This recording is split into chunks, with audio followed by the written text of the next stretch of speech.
KSA7 news. నా పేరు కళ్యాణి. అందరికీ నమస్కారం. నేను మీ విజయన్ మాట్లాడుతున్నాను.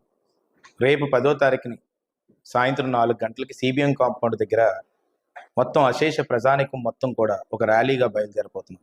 ఎందుకు ఈ ర్యాలీ అంటే, వస్తున్న మీకోసం పాదయాత్రలో అయ్యన్న పాత్రుడు గారు 65 సంవత్సరాలు పైబడినా కానీ ఆరోగ్యం లెక్క చేయకుండా, ఏమాత్రం కూడా వెనకడుగేయకుండా ముందడుగేసి ప్రతి ఒక్క వార్డుల్లోని కూడా మీ సమస్యలు తెలుసుకోవడానికని ఏకైక ఉద్దేశంతో పాదయాత్ర చేసిన విషయం మీ అందరికీ తెలుసు.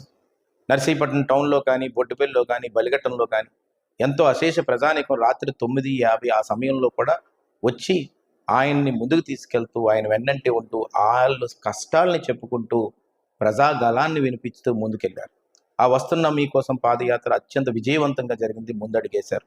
దాని ఉద్దేశం మేర రేపు ఆయన ఎమ్మెల్యే అయ్యాక, మంత్రి అయ్యాక ఎట్టి పరిస్థితుల్లో కూడా వార్డుల్లోని కానీ నియోజకవర్గం మొత్తం కూడా డెవలప్ చేస్తానని చెప్పి మాట ఇచ్చారు.